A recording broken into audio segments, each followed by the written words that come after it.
Alrighty, so I've been kind of enjoying doing the setup videos, the talking head videos. I thought I'd do one more for kind of anybody who's trying to get into night vision and is on a budget, and kind of the tips and tricks that I got on what I would and wouldn't do if I was going to start over and do it again. I've spent a lot of money in a lot of different areas that I didn't really need to, so I'm going to try and guide you guys on what I would do if I was going to do it again and kind of show you what I'm running currently. Same rifle, 14.5. I recently got rid of the rear sight because I was thinking about it with my setup and how I have it running for passive. It's hard with this thing, but I can. I need all the clearance that I can get behind this Eotech to be able to actually see the reticle. So I flipped over to a flip up sight instead of my fixed rear.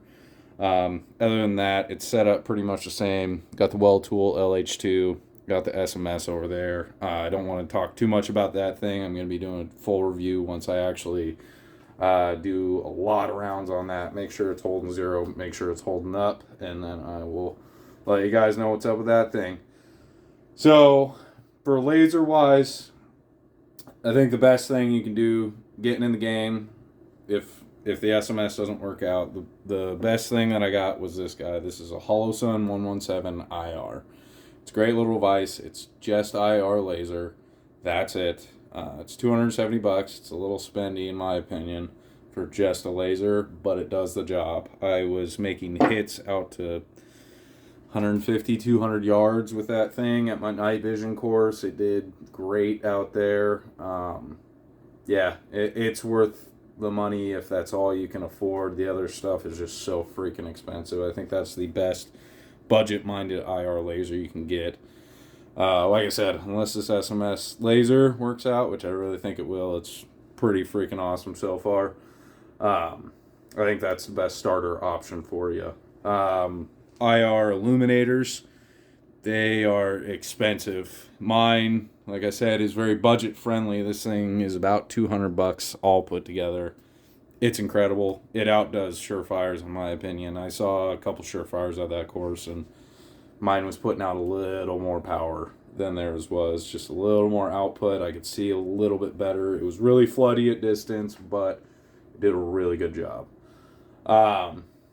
So for the actual night vision portion of it, like I said, I can't remember what brand this is. This is a cheap bump helmet. It's not like a Team Wendy or anything super expensive. It was like $70, but it does the job. It's got the arc rails. It's got the adjustable back buckle. I forget what this thing's called, but it's got this like cam lock system or whatever in the back to tighten on your head. It's great.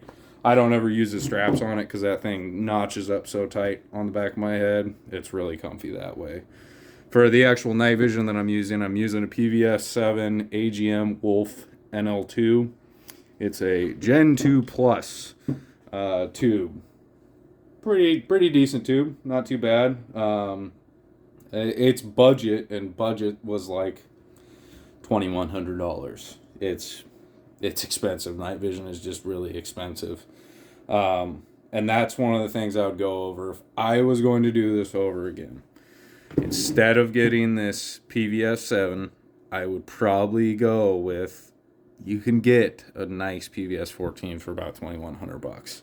I would probably go with a lot nicer tube PVS14 than I would for the PVS7. I mean, it is the fucking vibe. So, dude, it's awesome. It looks hella cool. I'm stuck in the 80s with this fucking thing, but I love it. It really does the job. But if I was going to do it all over again, I'd probably just get a PVS14. But yeah, that's kind of the most budget way you can go about it, is getting a PVS7 or a cheap PVS14 and going that route. And it's still really expensive. It is not a cheap thing to get into. It just costs a lot of money, unfortunately. And I really think SMS Laser is going to be doing the Lord's work with this. That thing's been awesome so far. And like I said, I don't want to say too much until I've done full testing on it, but thing's only $250 for any name brand IR laser, illuminator, vis laser, just 3-in-1s. You're looking at I don't know. I mean, I think the cheapest one's like D-Ball, and it's like $1,800. So I'm really hopeful for that thing.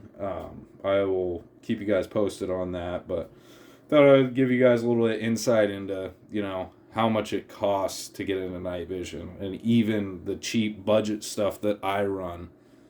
I mean, almost $300, $200, $2,100. I mean, you're almost looking at $3,000 just for cheap setup.